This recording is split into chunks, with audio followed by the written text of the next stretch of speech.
এখন শুরু করব হচ্ছে আমাদের যে 5টা রাজ্য আছে এই রাজ্যটা, কিন্তু তার আগে আমাদের জানা উচিত কিভাবে এই 5 রাজ্য আসছে। আমরা জানি কেরলাস লিনিয়াস দিছিল 2টা ভাগ করে, জীবজগৎ এবং প্রাণী জগৎ। এই 2টা ভাগ থেকে কিভাবে 5টা জগতে চলে আসছি বা 5টা রাজ্যে চলে আসছি, আমরা ধাপে ধাপে এগুলো শিখব। হয়তো মাঝখানের যে ধাপগুলো এগুলো আমাদের প্রয়োজন নেই, আমরা বোঝার সুবিধার্থে এগুলো পড়ব, বুঝে নিব, বাট আমি বলে দিব কোন অংশগুলো তোমাদের পড়তে হবে। সবাই খাতা কলম নাও, আমার সাথে সাথে লিখো, কারণ এগুলো বইয়ে নাই। আমরা শুরুতে লিখব হচ্ছে আমাদের যে লিনিয়াস আছে, বিজ্ঞানী লিনিয়াস 1758 সালে, বিজ্ঞানী লিনিয়াস 1758 সালে পুরা পৃথিবীর জীবকে তিনি 2 ভাগে ভাগ করছে। একটাকে বলা হয় জীব প্রাণী জগৎ, আর একটা বলা হয় উদ্ভিদ জগৎ। আমরা এখানে লিখি, একটা হচ্ছে উদ্ভিদ জগৎ এন্ড সেকেন্ড হচ্ছে প্রাণী জগৎ। কিন্তু দেখা গেল পৃথিবীতে জীবের মধ্যে কিছু জীব আছে, যেমন ব্যাকটেরিয়া, ছত্রাক, এগুলো তিনি উদ্ভিদও রাখতে পারতেছে না, তিনি প্রাণীতেও রাখতে পারতেছে না। এই সমস্যা সমাধান করার জন্য আরেকজন বিজ্ঞানী আসছে, তার নাম বলা হয় বিজ্ঞানী হাকেল।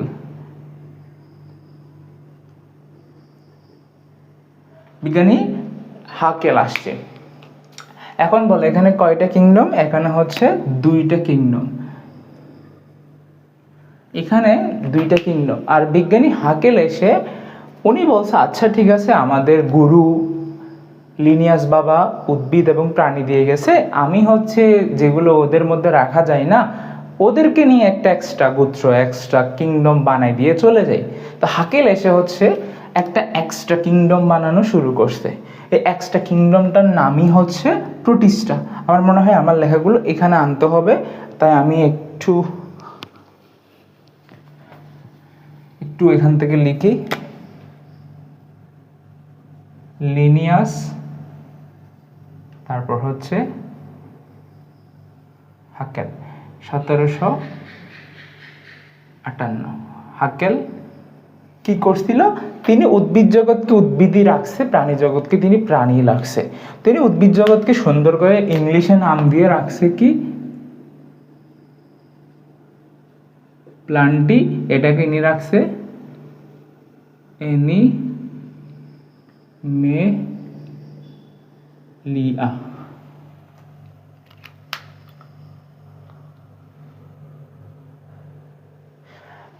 এরপর তিনি উদ্ভিদ জগৎকে প্লান্টি রাখার পরে এবং প্রাণী জগৎকে এনিমেলিয়া রাখার পরে বাদ বাকি যে ব্যাকটেরিয়া ভাইরাসগুলো ছিল তাদেরকে উনি প্রোটিস্টা নামকরণ করছে। কি নামকরণ করছে?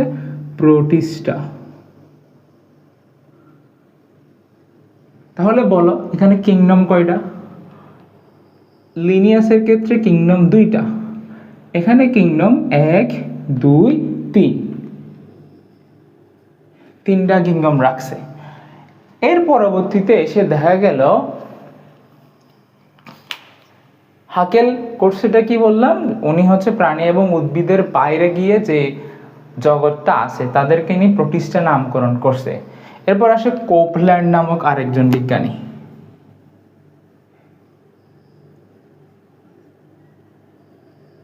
কোপল্যান্ড এসে বলছে যে আচ্ছা আমি প্লান্টি আর নিমেলিকা নিয়ে কিছু বলবো না, আমি এই হাকেলের ভুল ধরবো।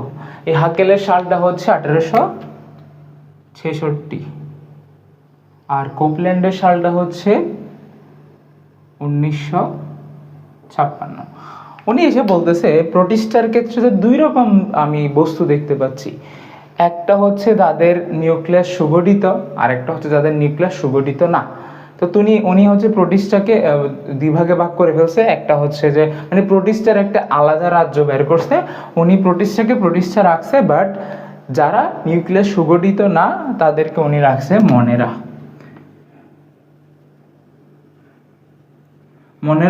উনি প্রোটিস্টাকে প্রোটিস্টা রাখছে, প্রোটিস্টা, দেন প্লান্টি, দেন এনিমিলিয়া, দেখি বলো তো এখানে কয়টা কিংডম? এখানে 4টা কিংডম, এই জন্য ওনাকে তুমি বলতে পারো 4 কিংডমের প্রবক্তা। এরপর এসে দেখা গেল যে আমাদের পৃথিবীতে কিছু উদ্ভিদ আছে যারা উদ্ভিদও না, আবার তারা প্রোটিস্টার মধ্যেও পড়ে না, অর্থাৎ ছত্রাকগুলো। ছত্রাক দেখতে উদ্ভিদের মতো, দেখবা ছত্রাকের কোষ প্রাচীর কাইটিন দ্বারা গঠিত, কিন্তু ছত্রাকের নিজস্ব কোনো কি নেই, ক্লোরোপ্লাস্ট নেই, তাই তারা নিজের খাদ্য নিজে তৈরি করতে পারে না। এদেরকে কি করবে? এদের তুমি প্রাণীও বলতেছো না, এই যে প্রোটিস্টার মধ্যে এগুলো বা শৈবাল, কিছু শৈবাল আছে, ছত্রাক আছে, উনি শৈবালকে প্রোটিস্টার মধ্যে রাখতে বলছে। এখন শৈবাল জিনিসটা কি তোমরা যদি না জানো আমি বলি, শৈবাল এমন একটা উদ্ভিদ যার মূল, পাতা, কাণ্ড তুমি আলাদা করতে পারবে না। সহজ ভাষায় যদি বলি, যার মূল, কাণ্ড এবং পাতা তুমি আলাদা করতে পারবে না। তাহলে কিছু আছে জীব, যেগুলো আছে, যেগুলো হলো উদ্ভিদের মধ্যে পড়তেছে না, আবার শৈবালের মধ্যে পড়তেছে না। শৈবাল কিন্তু নিজের খাদ্য নিজে তৈরি করতে পারে, উদ্ভিদও নিজের খাদ্য নিজে তৈরি করতে পারে, কিন্তু ছত্রাক নিজের খাদ্য নিজে তৈরি করতে পারে না। তো উনি কি করছে, আরেকজন বিজ্ঞানী এসে, যেটা আমরা সবাই জানি, আমাদের আর.এইচ.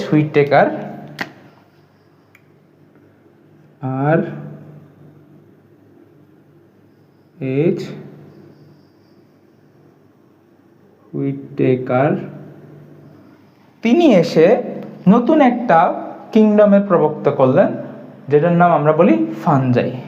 তাহলে আর.এইচ. এটি কি? হুইটেকার কয় কিংডমের প্রবক্তা? 5 কিংডমের প্রবক্তা। উনি কি করছে, উনি মনেরা প্রোটিস্টাকে প্রোটিস্টা রাখছে। এরপর উনি উদ্ভিদের মতো এমন কিছু জীবকে বের করে দিছে প্রাণটি থেকে, যারা নিজের খাদ্য নিজে তৈরি করতে পারে না। অর্থাৎ এটা একটা কি, যে তুমি যদি পৃথিবীর সাথে তাল মিলাই চলতে না পারো, পৃথিবীও কিন্তু তোমাকে ফেলে চলে যাবে, এমন একটা অবস্থা, মানে তোমাকে আলাদা করে দিবে। তো তুমি যদি স্কুলে পড়াশোনা ভালো করে না পড়ো, তুমি ভালো বন্ধুদের সাথে মিশতে পারবে না, এমন একটা জিনিস আর কি, যে ও নিজের খাদ্য নিজে তৈরি করতে পারে না বলে আর.এইচ. হুইটেকার এসে ওকে আলাদা করে নাম দিছে হচ্ছে কি, ফানজাই। ফানজাই বলতে আসলে কাকে বোঝায়? ছত্রাককে বোঝায়। ফানজাই প্লান্টি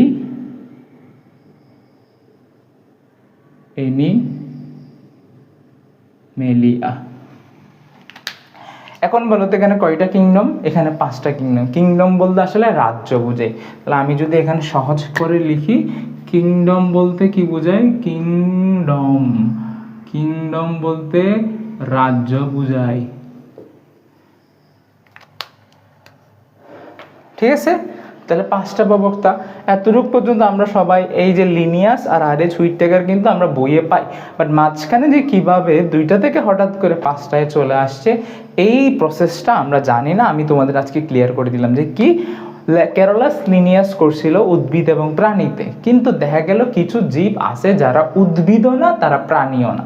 ওদেরকে নিয়ে বিজ্ঞানী হাকেল একটা আলাদা রাজ্য গঠন করছে বা কিংডম গঠন করছে। ওই কিংডমের নাম দিছে কি? প্রোটিস্টা।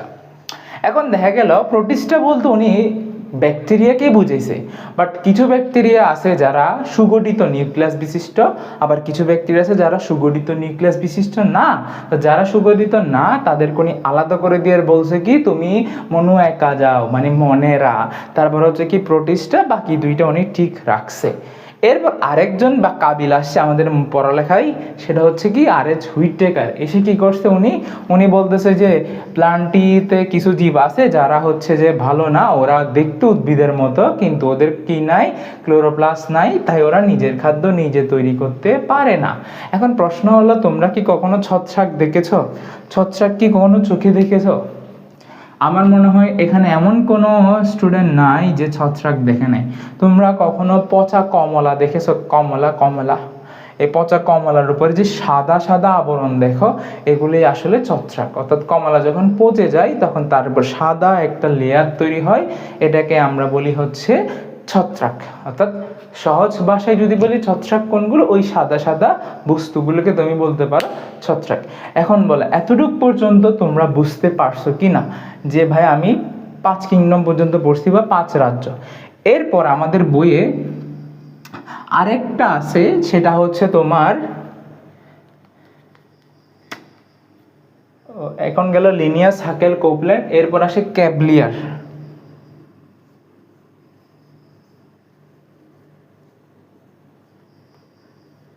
ক্যাভলিয়ার এসে আসলে আমি ক্যাভলিয়ারের মনে রাখাও করছিলাম, এটা দেখাবো না কারণ দেখালে তোমরা ভুল করবে পরীক্ষায় গিয়ে।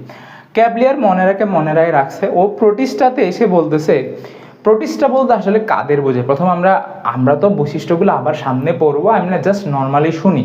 প্রোটিস্টা বলতে আসলে শৈবালকে বোঝাই, এটা এককোষী শৈবাল হইতে পারে, বহুকোষী শৈবাল হতে পারে, অথবা কিছু ব্যাকটেরিয়াকে বোঝাই।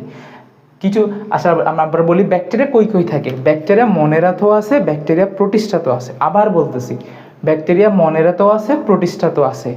তাহলে ভাইয়া দুইটাকে একসাথে করে দিলে কি সমস্যা ছিল? সমস্যা এই জায়গায়, মনেরার মধ্যে যে ব্যাকটেরিয়াগুলো আছে না, ওইগুলোর নিউক্লিয়াসটা সুগঠিত না, আর প্রোটিস্টার মধ্যে যে ব্যাকটেরিয়াগুলো আছে ওইগুলো সুগঠিত। এখন দেখা গেল প্রোটিস্টাতে দুইটা জিনিস, একটা ব্যাকটেরিয়া আছে, একটা শৈবালও আছে, তাহলে ওদেরকে আলাদা করে দিতে হবে না? ওদেরকে আলাদা করার দায়িত্বটা আমাদের নিয়েছে হচ্ছে ক্যাভলার। ক্যাভলার কি করছে? ও মনেরা রাখছে, আসলে রাখে নাই, কিন্তু তাও আমি লিখতে হবে মনেরা রাখছে। প্রোটিস্টাকে উনি রাখছে হচ্ছে কি ক্রোমিস্টা, ক্রোমিস্টা, আর প্রোটোজোয়া,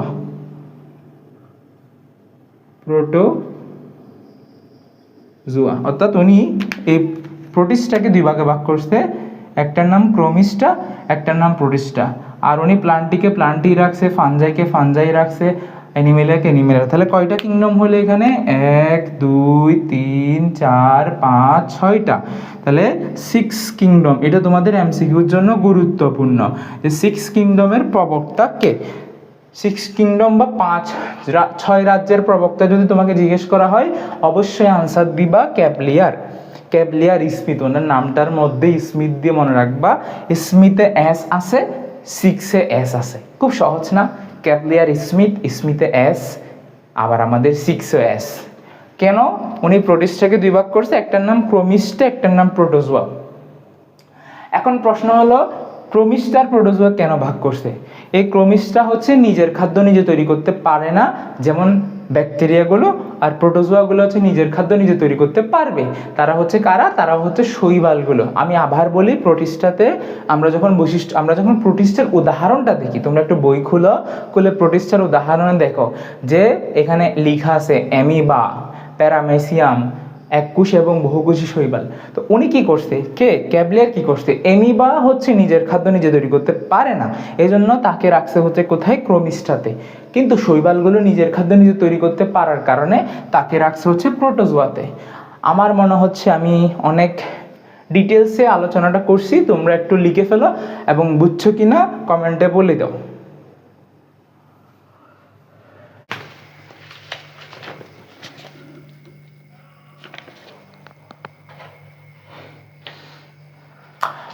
তোমাদের কিছু জিনিস দেখানোর ছিল, অর্থাৎ তোমরা তো ক্লাস করছো, ক্লাস করার পাশাপাশি তোমাদের উচিত হচ্ছে প্র্যাকটিস করা, এবং ক্লাসগুলো যে করছো তুমি যদি নোট করে না থাকো, তোমার উচিত নোটটা তোমার কাছে থাকা। তো তোমাদের এই পরিশ্রমটা কমানোর জন্য আমি হচ্ছে যে আমার নিজস্ব হাতের নোট রেডি করছি। এই হাতের নোট আছে, তারপর তোমার প্রস্তুতিকে গোছানোর জন্য আছে আমাদের জ্ঞানমূলক এবং অনুধাবনমূলক আর এমসিকিউ প্র্যাকটিস শিট, এবং তুমি ওইখান থেকে সবগুলো বোর্ড কোয়েশ্চেন সলভ করে ফেলতে পারবা। এবং বোর্ড কোয়েশ্চেনের পাশাপাশি যে কোয়েশ্চেনগুলো সম্ভাবনা বেশি আসার, তার সব কিছু মিলে আমাদের এই প্র্যাকটিস শিটটা। এবং সর্বশেষ একটা বিশেষ আকর্ষণ, সেটা হচ্ছে যে এইভাবে অধ্যায়টা তোমাকে গুছিয়ে দেওয়া। বিভিন্ন বইটা 4টা আছে, বাট ওইখানে হচ্ছে অসম্পূর্ণ, অর্থাৎ এখানে 10 থেকে 8টা পয়েন্ট আছে, বাট আমার এখানে 14টা পয়েন্ট আছে। তোমাদের যাদের এই জিনিসটা প্রয়োজন, তারা অফলাইনে আসো, তারা তো অবশ্যই আমার কাছে এটা নিতে পারতেছো। যারা অফলাইনে নাই, অনলাইনে আসো, তারা হচ্ছে 0157676 এটাতে হোয়াটসঅ্যাপে একটা নক করবা ইনশাল্লাহ।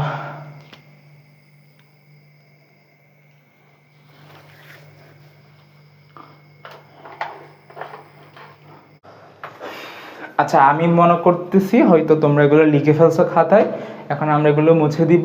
এরপর আমরা একটা বৈশিষ্ট্যর দিকে সামনের দিকে আগাবো। শুরুর দিকে আমরা মনেরা পড়বো, প্রোটিস্টা পড়বো, ফানজাই পড়বো,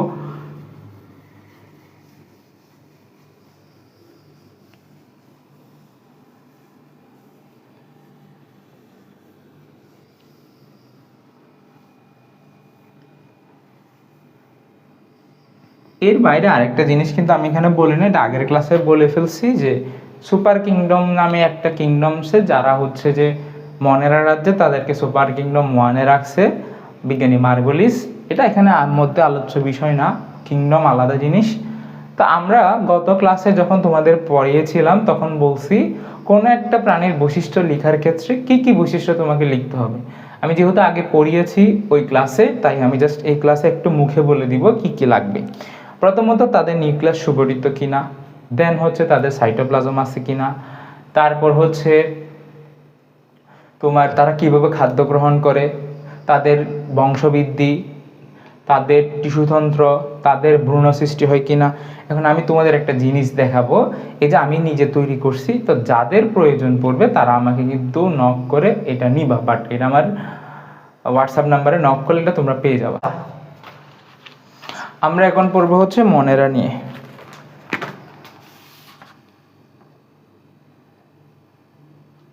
মনেরার প্রথম বৈশিষ্ট্য আমরা শুরুতেই বলছি, কোন একটা বৈশিষ্ট্য লেখার আগে বলতে হবে এদের নিউক্লিয়াস সুগঠিত কি সুগঠিত না। 1 নাম্বার, প্রথমে লিখবো এরা কি এককোষী কিনা বা কি বহুকোষী কিনা। মনে রাখবা মনেরাতে এককোষী, প্রোটিস্টাতে এককোষী আছে, বহুকোষী আছে, বাট এরপর যারা আসবে সবাই বহুকোষী। তাহলে আবার কি মনেরা এককোষী, প্রোটিস্টাতে এককোষীও থাকে, বহুকোষীও থাকে, এরপর যারা আসবে সবাই বহুকোষী। এখন মনেরা এককোষী হয়, আবার এদের দেহের গঠনটা দেখতে গেলে এমন, এরা চাইলে এভাবে বসবাস করে, আবার আছে অনেকগুলো এভাবে গুচ্ছাকারে প্রকাশ করে।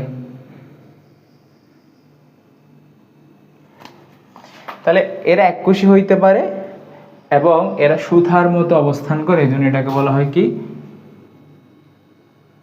ফিলামেন্টাস এবং কোলোনিয়াল। কোষে এখন লিখব নিউক্লিয়াস সুগঠিত না।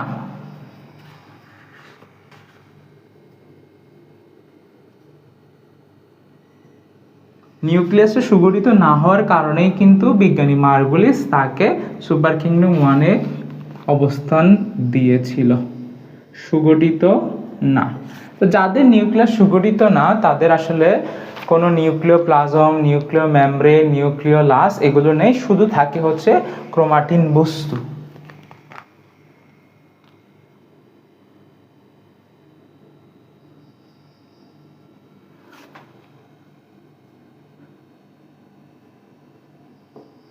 ক্রোমাটিন বস্তু বিদ্যমান। এখন যদি আমি তোমাকে জিজ্ঞেস করি এটা একটা কোষ, এটা তার সাইটোপ্লাজম,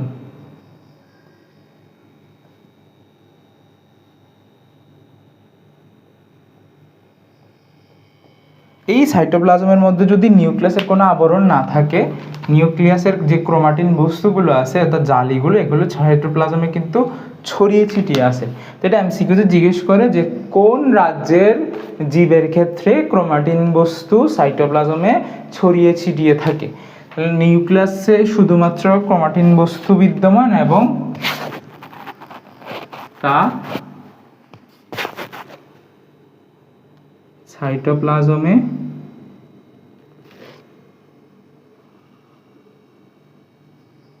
ছড়িয়ে থাকে। 4 নাম্বার বৈশিষ্ট্য আমরা যাব। আমি আগেই বলেছি যারা সুগঠিত না তাদের ক্ষেত্রে কোষীয় অঙ্গাণু বলতে শুধু রাইবোজোম থাকে। তাহলে আমরা বলতে পারি এখানে রাইবোজোম ব্যতীত কোনো কোষীয় অঙ্গাণু নেই। রাইবোজোম ব্যতীত কোনো কোষীয় অঙ্গাণু। এখন যদি তোমাকে জিজ্ঞেস করে যে মনেরার কি প্লাস্টিড থাকবে, আনসার হবে নো। তোমাকে যদি জিজ্ঞেস করে মনেরার কি গোলগি বডি থাকবে, আনসার হবে নো। মনেরার কি লাইসোজোম থাকবে, আনসার হবে নো। তাহলে তোমরা এই 4টা বৈশিষ্ট্য লিখে ফেলো একটু কষ্ট করে।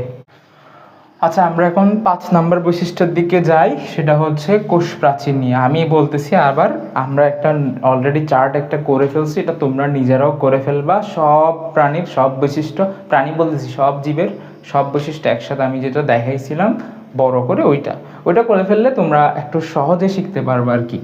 তাহলে এইটা আমি মুছি, নিজেরা করার চেষ্টা করতে পারো, অথবা আমার থেকে নিয়ে যারা প্রাইভেট পেজে আসো ওরা তো পাই যাবা, ওরা নিজেরা করে আমাকে দেখাবা। তাহলে আমি এতটুকু মুছার পরে এখন লিখব তাদের প্রথমত আমরা বলছি নিউক্লিয়াস উপরে। এখন এদের কি কোষ প্রাচীর আছে কি না? অবশ্যই এদের কোষ প্রাচীর থাকবে। কোষ প্রাচীর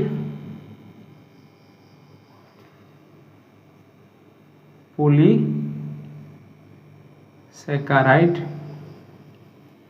ও আমিষ দিয়ে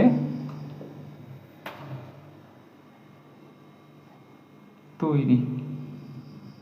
পলিস্যাকারাইড জিনিসটা কি তোমরা ছোটবেলা থেকে শুনছো, স্যাকারাইড বা আমরা কতগুলো আইসক্রিম খাই যে স্যাকারিন থাকে, এই স্যাকারাইড শব্দের অর্থ হচ্ছে গ্লুকোজ, আর পলিস্যাকারাইড বলতে বোঝায় অনেকগুলো গ্লুকোজকে একসাথে, আর আমিষ বলতে তো প্রোটিনকেই বোঝায়, এটা আমরা সবাই জানি। এখন লিখব 6 নম্বর, কোষ বিভাজন অ্যামাইটোসিস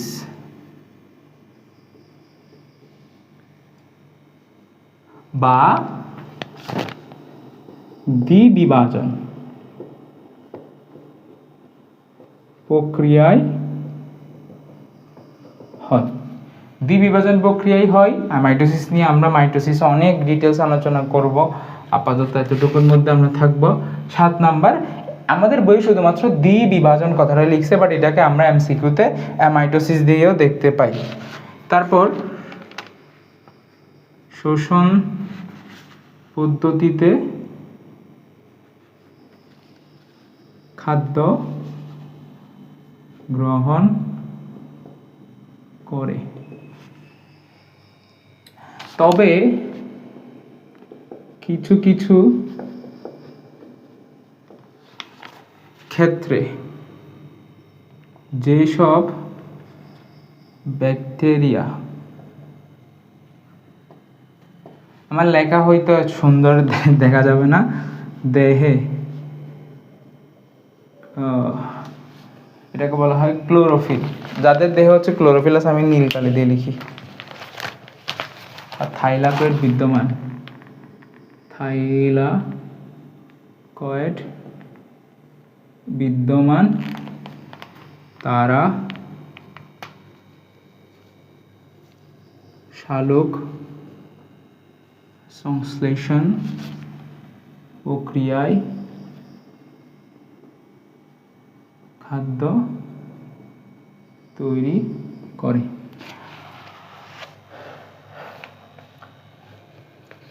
এরপর আমাদের বৈশিষ্ট্যগুলো শেষ, আমরা জাস্ট এখন উদাহরণগুলো পড়ব। উদাহরণ বলতে যে আমরা যে বললাম যে কিছু ব্যাকটেরিয়া খাদ্য তৈরি করে, এদের আসলে আমরা বলি নষ্টক বা সায়ানো ব্যাকটেরিয়া। নষ্টক বা সায়ানো ব্যাকটেরিয়া এদের আসলে কেমন থাকে, এদের দেহে এরকম একটা থলি থাকে, এখানে থাইলাকয়েড থাকে, থাইলাকয়েড বা ক্লোরোফিলগুলো নিজের খাদ্য নিজে তৈরি করতে পারে। আরও উদাহরণ আছে আমাদের বই, আমরা বই থেকে হচ্ছে উদাহরণগুলো দেখে নিব। এখন আমাকে একটু তোমরা কমেন্টে জানাও যেতটুকু বুঝছো কি না।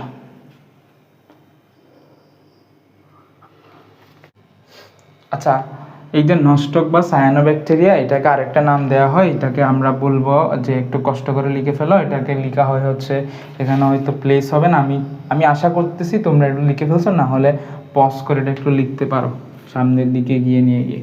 এই সায়ানোব্যাকটেরিয়াকে আমরা বইয়ে যেটা লিখছি সেটা লিখতে পারো, সেটাকে বলা হয় নীলাভ সবুজ শৈবাল।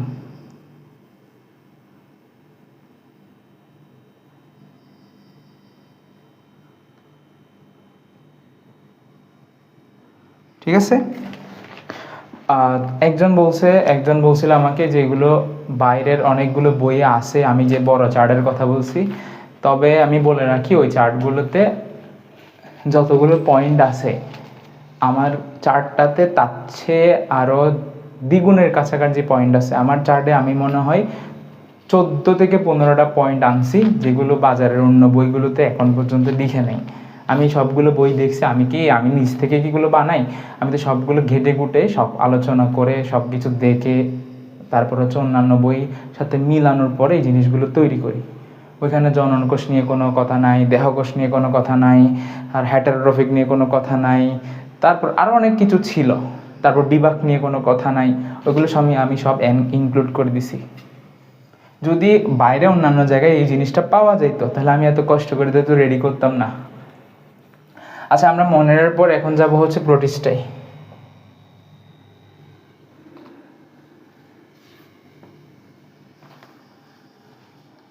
ক্লাস হয়তো লম্বা হতে পারে এবার নাও হতে পারে।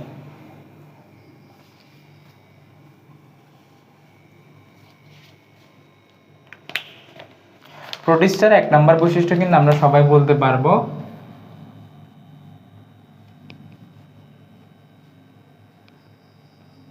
যে এরা সুগঠিত নিউক্লিয়াস বিশিষ্ট। তাহলে তার আগে আমরা কিন্তু কোষ দিয়ে লিখি। আমি আগেই বলছিলাম এরা এককোষী হতে পারে, বহুকোষী হতে পারে। তো যারা এককোষী হয় তারা কলোনি আকার বা দলবদ্ধ হয়ে থাকে, আর যারা বহুকোষী হয় তারা এককভাবে বসবাস করতে পারে। এরা এককোষী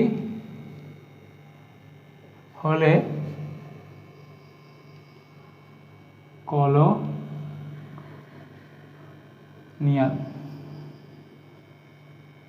বহুকোষী হলে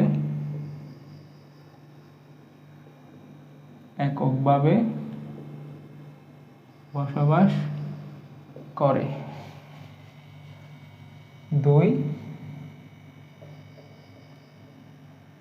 নিউক্লিয়াস সুগঠিত।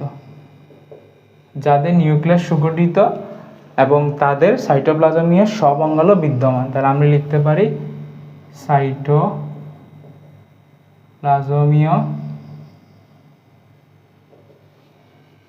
সব অঙ্গাণু বিদ্যমান।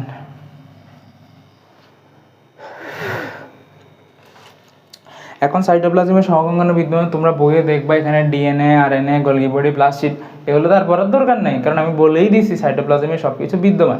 তোমরা এখন শুধু তুতা পাখির মতো বলতে থাকবা। নিউক্লিয়াস সুগঠিত বলতে আসলে কাকে বোঝায় এটা আমরা 2 নম্বর চ্যাপ্টারে গিয়ে আরও ডিটেলস পড়বো। নিউক্লিয়াস সুগঠিত বলতে বোঝায় যাদের পর্দা আছে, প্লাজম আছে, নিউক্লিয়াস আছে, এগুলো সব আমরা লিখবো। আমি সময় কম থাকার কারণে অল্প লিখে দিছি, বাট আমার নোটে এগুলো সব লেখা আছে। তারপর হচ্ছে খাদ্য। দেখো, যারা এককোষী, আমাদের মনের রাতে যারা এককোষী ছিল তারা কিন্তু খাদ্য শোষণ করছিল। তো এখানেও যারা এককোষী তারা কিন্তু খাদ্য শোষণ করবে। তো এককোষীরা খাদ্য শোষণ করে। এছাড়া বলতে পারো খাদ্য শোষণ, এটা না লিখে আমি লিখি সরাসরি যে খাদ্য শোষণ, গ্রহণ ও তৈরি বা ফটোসিনথেসিস বা ফটোসিনথেটিক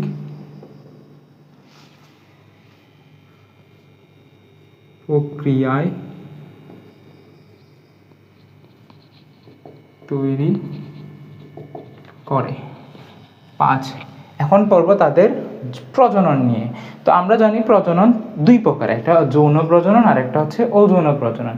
আমরা প্রথমে ওদের অযৌন প্রজনন নিয়ে আলোচনা করব। অযৌন প্রজনন আসলে ওদের মাইটোসিস প্রক্রিয়া, অর্থাৎ একটা কোষ থেকে এরা 2টা কোষে বিভক্ত হয়ে যায়। এখানে কোনো শুক্রাণু এবং ডিম্বাণু তৈরি হয় না, আর যেখানে শুক্রাণু এবং ডিম্বাণু তৈরি হয় না তাকে আমি যৌন প্রজনন বলতে পারবো না। তাহলে এখানে হয় হচ্ছে কি মাইটোসিস, তারপর যৌন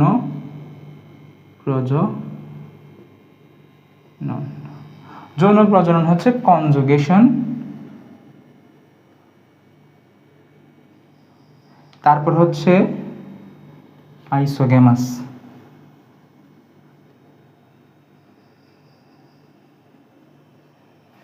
এখন কনজুগেশন জিনিসটা কি, আইসোগেমাস জিনিসটা কি আমাদের বুঝতে হবে। আমরা আশা করছি তুমি এগুলো লিখে ফেলছো উপরেরগুলো, আমি এগুলো একটু মুছে দিব। এখন কেউ অ্যাসেস নিলে অ্যাসেস নিতে পারো। 1 2 3 1 2 3 খাইলাম একটা মাবুল বেরি, কি একটা গান যেন আছে। ঠিক আছে, আমরা হচ্ছে কনজুগেশনটা একটু দেখব। আমি গত ক্লাসে হয়তো বলে থাকতেও পারি, আবার একটু বলি। ধরো কনজুগেশন শব্দের অর্থ থেকে নালী সৃষ্টি হওয়া। এটা একটা ব্যাকটেরিয়া, এটা একটা ব্যাকটেরিয়া। ব্যাকটেরিয়ার এই যে নিউক্লিয়ার বস্তুগুলোর কোনো নিউক্লিয়ার মেমব্রেন নাই, এটারও নিউক্লিয়ার বস্তু। এবং এদের নিউক্লিয়ার বস্তুর পাশাপাশি যদি আরেকটা বৃত্তাকার, ছোট বৃত্তাকার থাকে, ওটাকে আমরা বলি প্লাজমিড। এভাবে বৃত্তাকার থাকে, এটাকে বলা হয় প্লাজমিড। তো এইটা কপি করে এটার কাছে পাঠানোর পদ্ধতির নামকেই বলতে পারো কনজুগেশন। তাহলে এখানে একটা নালী সৃষ্টি করব, এখান থেকে একটা কপি খুলবে, এটা লম্বা হতে থাকবে, হতে হতে হতে এখানে গিয়ে এখানে খুলবে, এখানে অফ হয়ে যাবে এবং এটা এখানে থেকে যাবে, মাঝখানে একটা সৃষ্টি হবে। এটা লম্বা প্রসেস, আমার নোটে ছবিটা দেওয়া আছে। এটাকে আমরা বলি কি কনজুগেশন। আরেকটা কথা লিখছি যে আইসোগেমাস। তোমরা সবাই জানো আইসোটোপ বলতে বোঝায় যাদের পরমাণুতে যাদের প্রোটন সংখ্যা সমান কিন্তু ভর সংখ্যা ভিন্ন, তাদের আমরা আইসোটোপ বলি। তাহলে আইসো শব্দের অর্থ আসলে কি বোঝায়? আইসো শব্দের অর্থ বোঝানো হয় সমান। তাহলে আইসোগেমাস।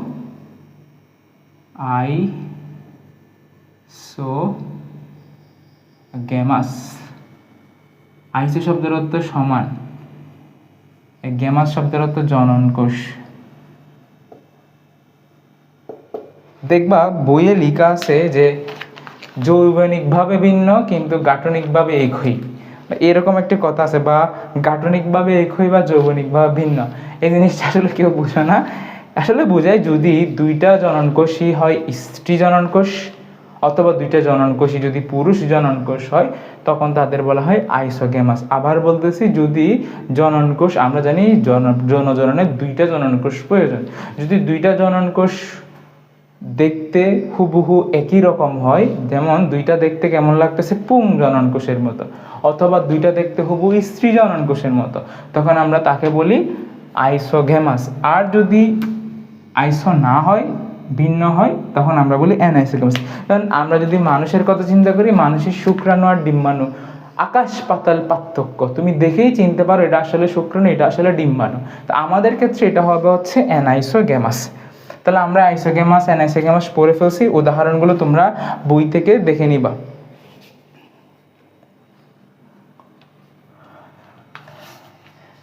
এতটুকু বুঝছো কিনা বলো?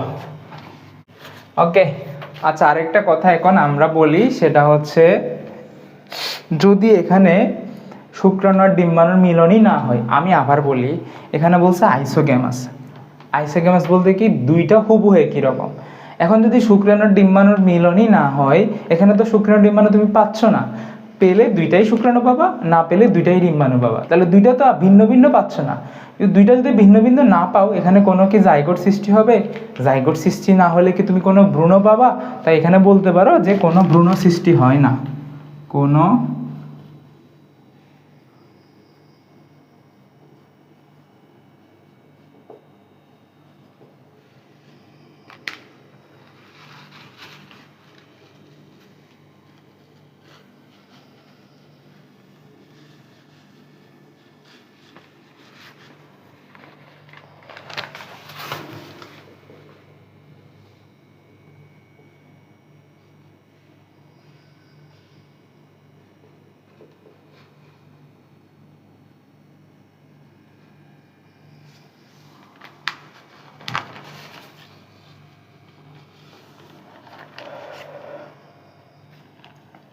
আচ্ছা এখন শুরু করব হচ্ছে ফানজাই। ফানজাই বলতে আসলে আমরা কি বলছিলাম? ফানজাই বলতে আমরা ছত্রাক বলছিলাম। আমি বলে রাখতেছি, উদাহরণগুলো আমি লিখতেছি না কারণ এগুলো বইয়ে আছে।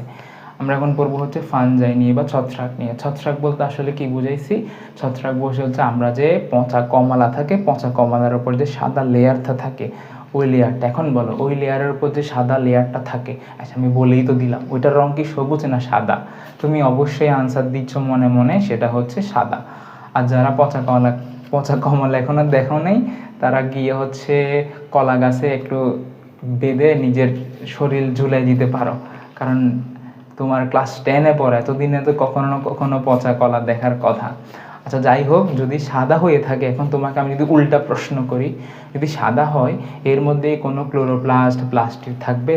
তুমি সাথে সাথে আনসার দিবা না ভাইয়া, যদি থাকতো তাহলে তো সে সবুজ হইতো। তাহলে আমরা বলতে পারি এখানে কি থাকে না? শালক দূর।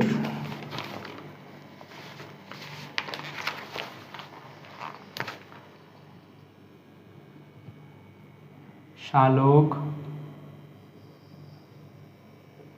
সংশ্লেষণকারী পিগমেন্ট বা রং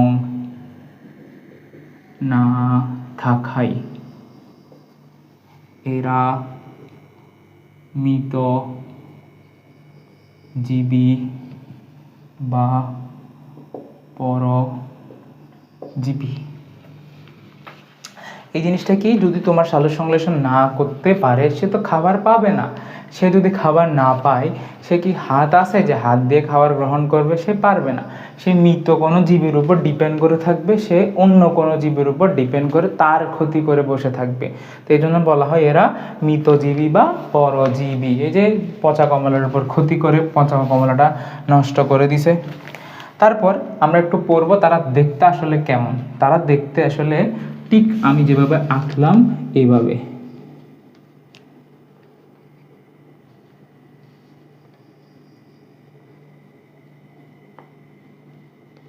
তো আমার হাতের মতো, হাত একটা লম্বা, এখানে 5টা আঙ্গুল বের হয়েছে। তো এই আঙ্গুলগুলোকে বলা হয় হাইফা বা হাইফি,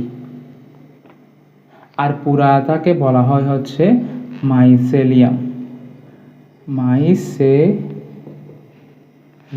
তাহলে আমরা লিখতে পারি হচ্ছে কি, অধিকাংশ, এটা তো বহুকোষী দেখেই বোঝা যাচ্ছে এখানে কোষ এক, আর আমি বলেই দিছি প্লান্টের প্রোটিস্টার পরে যা আছে সবই তো বহুকোষী। তাহলে অধিকাংশ বহুকোষী। লেখা আমার সুন্দর না, কিভাবে লেখা সুন্দর করব? দেহ সরু সুতার মতো, যেটাকে আমরা বলি কি ফিলামেন্টাস। 3 সরু সুতার মতো ফিলামেন্টাস। 3 নাম্বার হচ্ছে কি, এটাকে আমরা কি বলি? মাইসেলিয়াম। ফিলামেন্টাস, সরু সুতার মতো ফিলামেন্টাস, এটাকে আমরা বলি ফিলামেন্টাসটা লিখি, সমস্যা নেই। ফিলামেন্টাস, যাকে বলা হয় মাইসেলিয়াম। 3 নাম্বার। আমরা কিন্তু একটা কমন বৈশিষ্ট্য নিউক্লিয়াস সুগঠিত, এটা লিখি নাই, এটা কিন্তু লিখে ফেলতে পারি আমরা।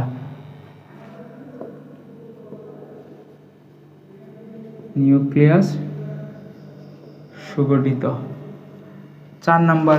এরপরে আর একটা বৈশিষ্ট্য তোমরা লিখতে পারো, যেহেতু নিউক্লিয়াস সুগঠিত, তাদের সাইটোপ্লাজমীয় সব অঙ্গাণু বিদ্যমান। আমি কি লিখবো এটা? আমি লিখতেছি না, এটা তোমরা খালি রাখলাম। 5 নাম্বার, এদের কোষ প্রাচীর থাকে, কোষ প্রাচীর কাইটিন দ্বারা গঠিত। এবং এটা পরীক্ষায় জিজ্ঞেস করে যে কোষ প্রাচীর কাইটিন দ্বারা গঠিত, এই অংশটুকু কিন্তু পরীক্ষায় খুবই খুবই খুবই গুরুত্বপূর্ণ, জিজ্ঞেস করবে। আমার চার্টেও কিন্তু সবার কোষ প্রাচীরের কথাগুলো লেখা আছে, ওইখান থেকে তোমরা স্পষ্ট বুঝে যাবে আসলে কার কি থাকে। এবং লাস্ট ওয়ান, এদের দেহটাও অনুন্নত উদ্ভিদের ক্ষেত্রে অবশ্যই তাদের দেহকোষটা হ্যাপ্লয়েড।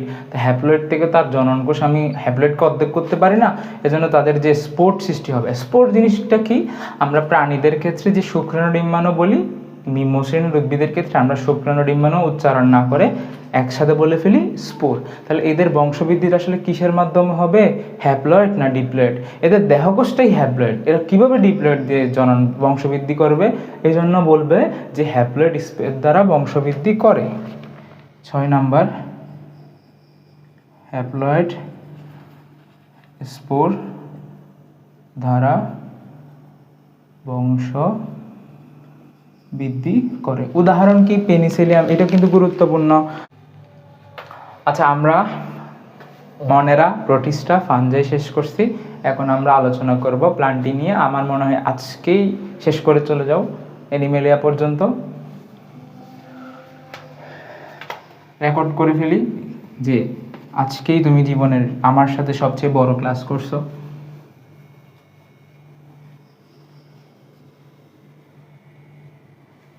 প্লান্টি শব্দের অর্থ কিন্তু তোমরা জানো। প্লান্টি শব্দের অর্থ হচ্ছে প্ল্যান্ট বা গাছ। সহজ ভাষায় বললে কি গাছ, আরও সহজ ভাষায় বললে কি বৃক্ষ, যেখান থেকে। আচ্ছা বলো তো সবার প্রিয় ফল কোনটি? ততক্ষণ আমি লেখা শুরু করি।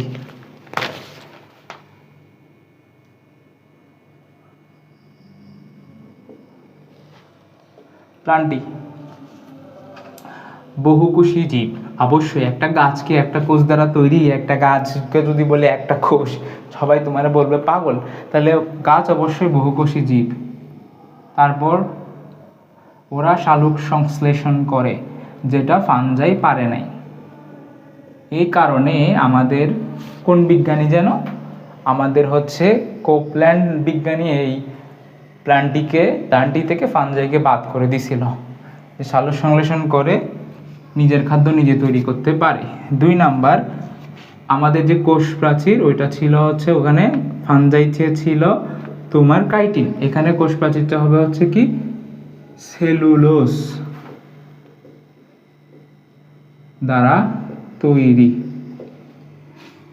3 নাম্বার, এদের ক্ষেত্রে উন্নত টিস্যুতন্ত্র বিদ্যমান। এখন টিস্যুতন্ত্র জিনিসটা কি, টিস্যু কি, আমরা অবশ্যই কখনো না কখনো শুনছি যে টিস্যু বলতে বোঝায় একগুচ্ছ কোষ একই উৎস থেকে সৃষ্ট। এখন উৎসটা আসলে কোত্থেকে হয় এটা আমরা ম্যামেলিয়াতে গিয়ে একটু আলোচনা করব, মানে টিস্যুটা আবার ওইখানে গিয়ে একটু আলোচনা করব। সেটা হচ্ছে উৎসটা কই, এখন আপাতত তুমি মনে রাখো যে একই উৎস থেকে আসে।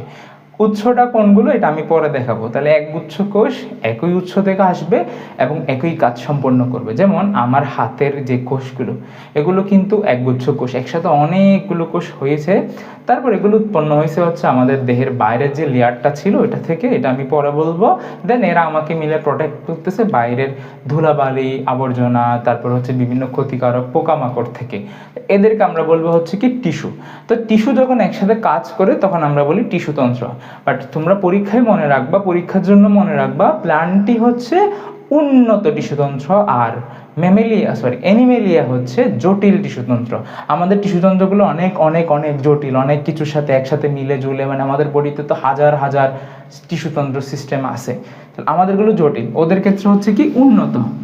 এখন তোমাদের প্রশ্ন রইল, উদ্ভিদের টিস্যুতন্ত্রের নাম বলো। কমেন্টে তোমরা নাম বলে যাবা, আমি রিপ্লাই দিয়ে দিব। উন্নত টিস্যুতন্ত্র থাকে। 4 নাম্বার, এদের জননাঙ্গ আর্কিগোনিয়েট বলা হয়েছে। এখন জননাঙ্গ আর্কিগোনিয়েট বলতে কি বুঝেছে, সবার জননাঙ্গ না, স্ত্রী জননাঙ্গকে বলা হয় স্ত্রী জননাঙ্গ আর্কিগোনিয়েট। ঠিক আছে, আর্কিগোনিয়েট। এখন প্রশ্ন হলো কি সব প্লান্টের কি আর্কিগোনিয়েট? না, প্রাচীন যে গাছগুলো আছে, প্রাচীন গাছ বলতে বোঝাই, তোমরা কার্পেট দেখছো না, কার্পেটের মতো যে গাছগুলো আছে ব্রায়োফাইটা, এদের থাকতে হচ্ছে আর্কিগোনিয়েট। বাট উন্নত যেগুলো, আমরা তো উদ্ভিদের প্রজননে দেখতে পাইছি যে উদ্ভিদের আসলে জননাঙ্গটা কেমন, এখানে গর্ভদণ্ড, গর্ভমুণ্ড, তারপর হচ্ছে গর্ভাশয়, এগুলো থাকে। বাট যারা হচ্ছে একদম অনুন্নত উদ্ভিদ তাদের ক্ষেত্রে আর্কিগোনিয়েটটা থাকে। আর্কিগোনিয়েটটা আসলে কেমন, আর্কিগোনিয়েটটা হচ্ছে ঠিক এমন, কিভাবে, কলসির মতো, এরকম কলসির মতো।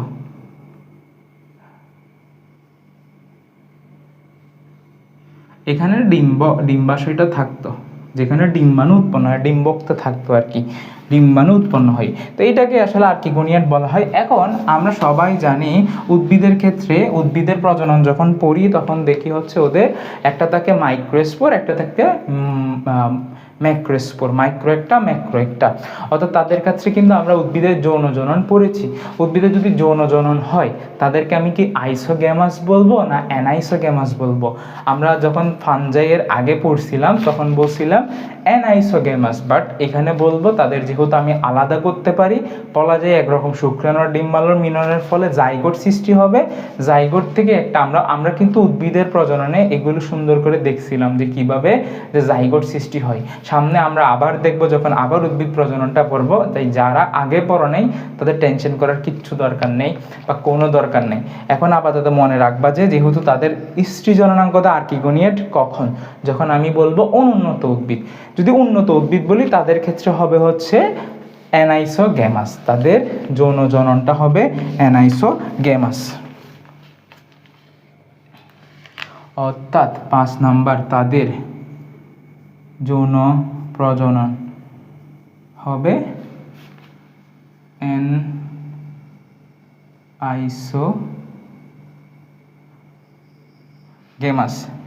6 এমন তোমরা লিখো নিউক্লিয়াস সুগঠিত, সাইটোপ্লাজমে সবঙ্গ বিদ্যমান।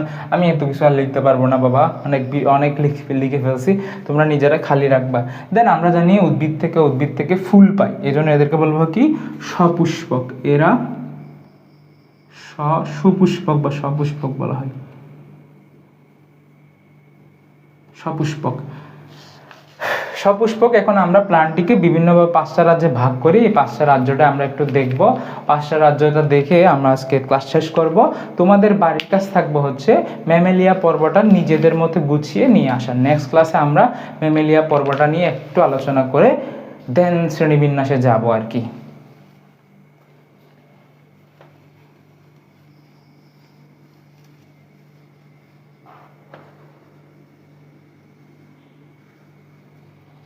এদের 2 ভাগে ভাগ করা হয়।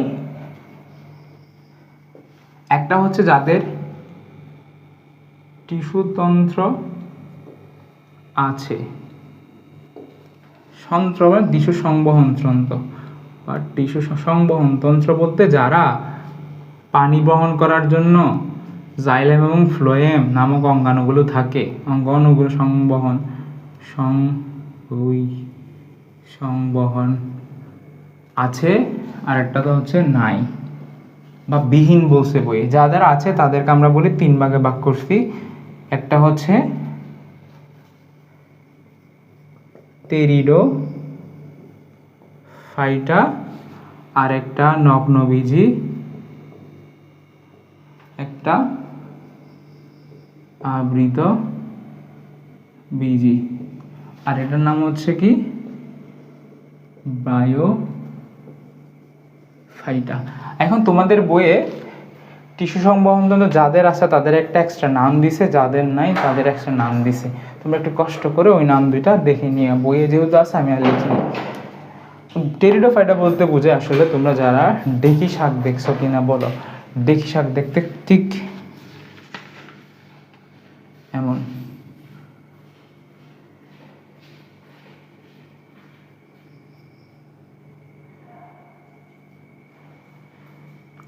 এটা দেখতে কেমন? এটা যেন একটা ডানার মতো, দুই পাশে দুইটা ডানা এবং ছড়িয়ে ছিটিয়ে আছে। টেরিডো শব্দের অর্থ হচ্ছে আসলে পাকা বোঝায়, তো পাকার মতো। আর ফাইট শব্দের অর্থ হচ্ছে উদ্ভিদ।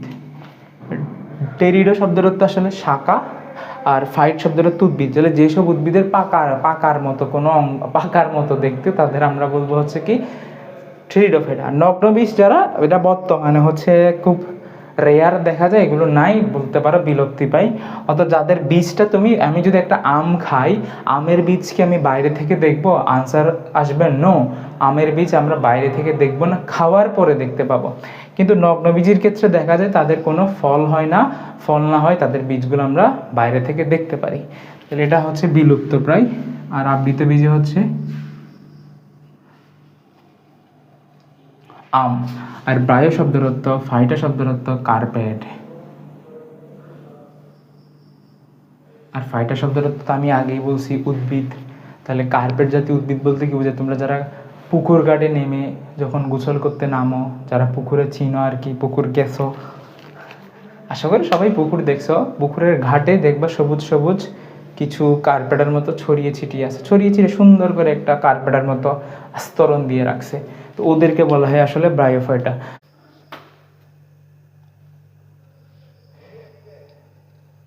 আচ্ছা ঠিক আছে,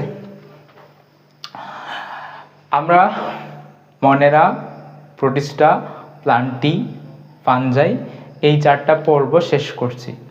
এখন আমাদের 5টা রাজ্যের সর্বশেষ যে ধাপ আছে, ওই ধাপ বা রাজ্য আছে, সে রাজ্যের নাম হচ্ছে অ্যানিমেলিয়া, অর্থাৎ যেখানে আমরা অ্যানিমালরা আছি বা প্রাণীরা বিদ্যমান। তাহলে আমরা লিখি রাজ্য 5 অ্যানিমেলিয়া।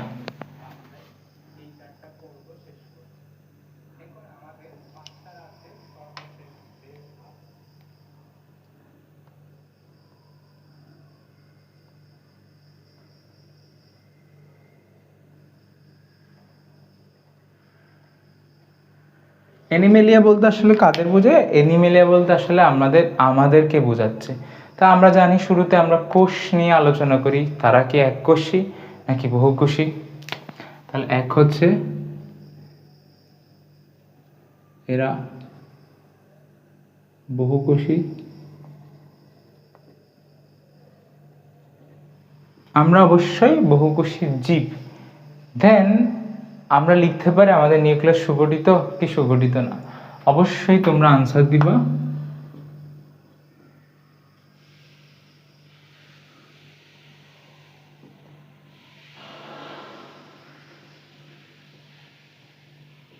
সুগঠিত 3। তারপর আমরা বলছিলাম নিউক্লিয়াসের পর সাইটোপ্লাজমিক অঙ্গাণু নিয়ে আমরা বৈশিষ্ট্যটা লিখি। তাহলে এখানে কি হবে? সকল সাইটোপ্লাজমীয় অঙ্গাণু বিদ্যমান। ঠিক আছে, 4 নাম্বার। 3 নাম্বার 3 1 2 পর তো 2 লেখা দেখা যায় না। আচ্ছা আমি একটু চেক করি লেখা দেখা যায় কিনা।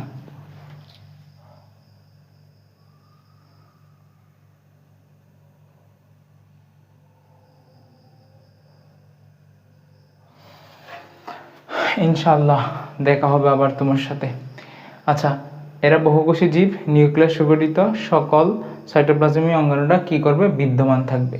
তারপর আমরা যদি বলি এদের কি কোনো কোষ প্রাচীর থাকবে? বাট সকল সাইটোপ্লাজম অঙ্গাণু থাকলেও ক্লোরোপ্লাস্ট, ক্রোমোপ্লাস্ট, লিউকোপ্লাস্ট, সহজ বসাই প্লাস্টিড পাবো না। তাহলে আমরা নর্মাল কোষে, উদ্ভিদ কোষে যেগুলো পেয়েছিলাম কোষ প্রাচীর, প্লাস্টিড, এগুলো আমরা অ্যানিমেলিয়াতে পাবো না। তাহলে আমরা এটা লিখি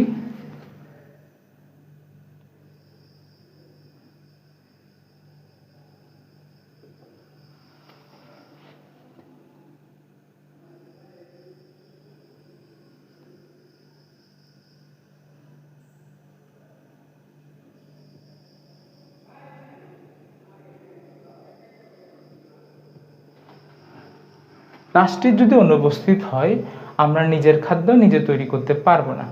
যদি নিজের খাদ্য নিজে তৈরি করতে না পারি আমাদেরকে অন্যদের উপর ডিপেন্ড করতে হবে, অর্থাৎ আমরা শাক, মাছ, মাংস অন্যদেরকে ভোজন করব। যদি আমরা কোনো কিছুকে নিজেরা ব্যতীত বা নিজের নিজের গোষ্ঠী ব্যতীত বা নিজে যদি নিজের খাদ্য তৈরি করতে না পারি আমরা অন্য কিছু ভোজন করি, এটাকে বলা হয় কি ভিন্নভাষী স্বভাবের।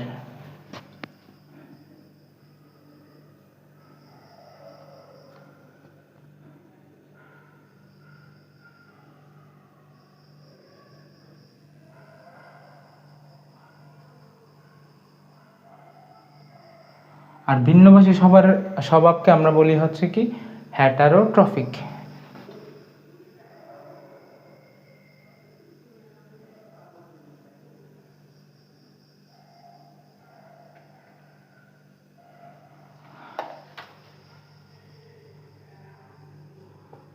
এরপর আমরা আরো অনেক বৈশিষ্ট্য দেখতে পাই। যারা হচ্ছে হ্যাটারোট্রপিক, খাদ্য গলাধকরণ করে, আমরা হচ্ছে কি খাদ্য, অর্থাৎ আমরা গলাধ করি, মানে আমরা খাদ দিয়ে খাবারগুলো খেয়ে থাকি। এরপর আমি কালকে বলছিলাম বা গত ক্লাসে বলছিলাম যে যদি টিস্যুতন্ত্র থাকে সেক্ষেত্রে উদ্ভিদের হয় উন্নত টিস্যুতন্ত্র, কিন্তু মানুষের হবে জটিল টিস্যুতন্ত্র। মানুষ বা অ্যানিমেলিয়ার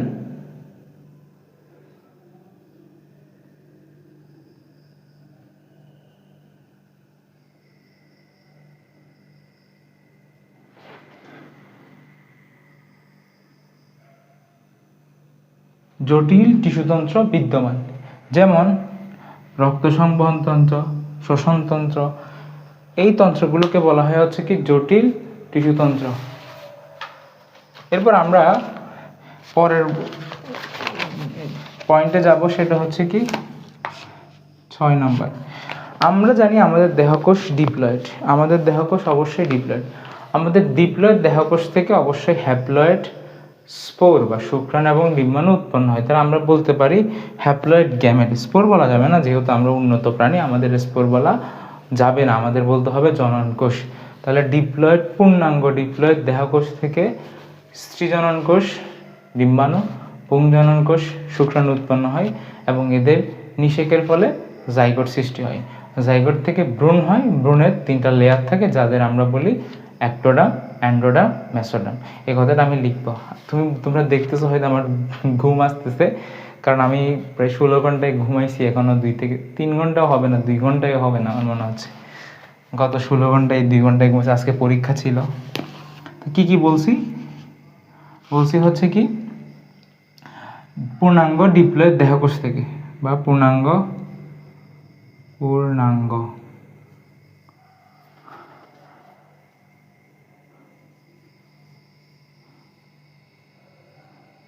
ডিপ্লয়েড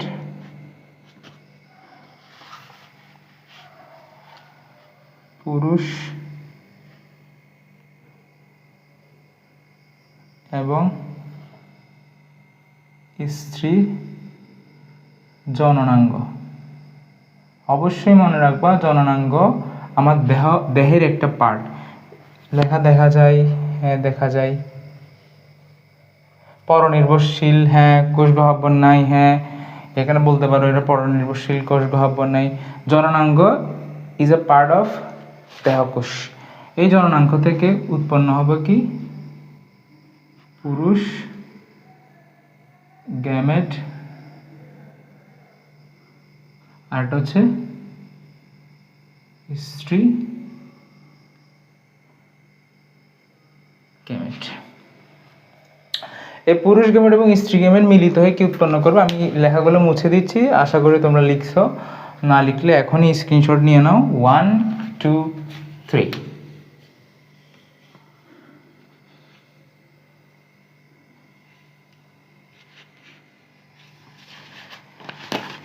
এই দুইটা মিলনে উৎপন্ন হবে কি জাইগোট। আর জাইগোট থেকে কি সৃষ্টি হয়, ভ্রূণ সৃষ্টি হয়। ভ্রূণের কয়টা স্তর, 3টা স্তর। কি ectoderm, 2 number endoderm, 3 number mesoderm. এখন বলে এখানে ডার্ম বলতে আসলে কি বোঝায়? ডার্ম বলতে এখানে আসলে ত্বক বোঝায়। কি বোঝায়? ত্বক বোঝায়। তো কোন একটা জিনিসের ত্বক যখন বাইরে থাকবে তখন আমরা বলবো অ্যাক্টো, যখন ভেতরে থাকবে তখন বলবো অ্যান্ডো, যখন মাঝখানে থাকবে তখন থাকবে মেসো। তো আমরা যখন জাইগোট অবস্থায় ছিলাম, জাইগোট বলতে আসলে এই 2টা কোষকেই বোঝায়। এরা যখন বিভাজিত হয়ে এরকম বলের মতো অনেকগুলো কোষ সৃষ্টি করে এবং একসাথে বলটা পরিণত হচ্ছে একটা নিরেট গোলাকার বলে। এরকম পাশে কোষগুলো থাকে, মাঝখানে খালি থাকে। অর্থাৎ একটা জাইগোট এরকম বিভক্ত হতে থাকে, বলের মতো কোষ তৈরি হয়, বল থেকে একটা নিরেট বল, এখান থেকে 3 স্তর বিশিষ্ট একটা জাইগোট আসে।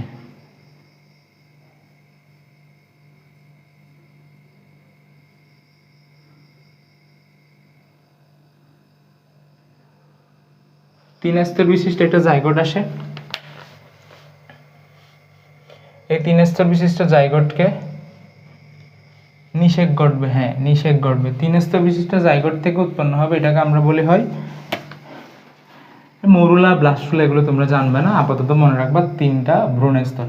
এখন কালকে আমি যখন টিস্যুর সংজ্ঞা দিছিলাম তখন কিন্তু বলছিলাম একই উৎস থেকে সৃষ্ট। এখন উৎসগুলো পাইছো, হয় সেটা অ্যাক্টোডার্ম হবে, ধর আমার চামড়া উৎপন্ন হবে অ্যাক্টোডার্ম থেকে, ধর আমার বোর্ডের ভিতরে যে পার্ট, যে মাংস, যে পাকস্থলীর যে দেওয়ালগুলো আছে এগুলো অ্যান্ডোডার্ম থেকে আসবে, মাঝখানে যে অঙ্গগুলো আছে এগুলো মেসোডার্ম থেকে আসবে। তাহলে আমি যদি আমার ত্বকের কথা বলি, এখানে অনেকগুলো কোষ একসাথে আছে, এর উৎপত্তি হবে কিন্তু অ্যাক্টোডার্ম থেকে। উৎস কিন্তু একই, হয় অ্যাক্টো, না হয় অ্যান্ডো, না হয় মেসো। এখান থেকে উৎপন্ন হবে হচ্ছে কি আমার জাইগোটটা বিভক্ত হইতে হইতে আলটিমেটলি 3টা লেয়ার সৃষ্টি করবে। এই লেয়ার থেকেই হচ্ছে পরবর্তীতে টিস্যুগুচ্ছ বা টিস্যুর সংজ্ঞাটা বোঝা যাবে তোমরা। একই উৎস আসলে এই 3টা লেয়ারকে বোঝাই। এতটুকু বুঝছো কিনা বলো?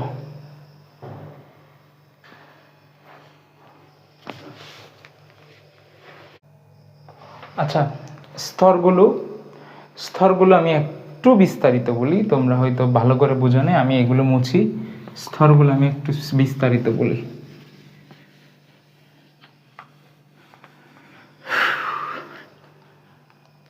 দেখো, শুরুতে থাকে একটা শুক্রাণু, তারপর থাকে একটা ডিম্বাণু, এখান থেকে উৎপন্ন হয় একটা 2 কোষ বিশিষ্ট জাইগোট। এই জাইগোটটা বারবার বারবার বারবার বিভাজিত হতে থাকে। এখানে বলের মতো অনেকগুলো কোষ একসাথে হয়ে থাকে, মানে এটা হচ্ছে নিরেট বল। নিরেট বল বলতে ধরতে পারো ওই যে তোমরা আইসক্রিম যেগুলো খাও, বলের মতো আইসক্রিম, এটা উপরেও লেয়ার, ভেতরে আইসক্রিম। তো এটাকে আমরা বলি মরুলা। লাগবে না এগুলো, জাস্ট শুনে রাখো, এটাকে বলা হয় মরুলা। এই মরুলাটা মাঝখানের যে কোষগুলো আছে এরা এভাবে নিরেট বলের মতো ধারণ করে। ফুটবল দেখছো না, ফুটবলের যেমন বাইরে লেয়ার থাকে ভেতরে বাতাস থাকে, এরকম। তো আলটিমেটলি এইটার নাম তখন বলা হয়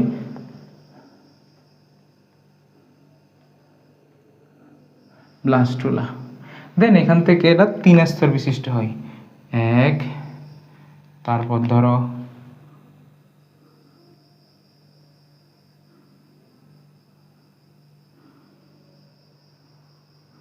2, তারপর ধরো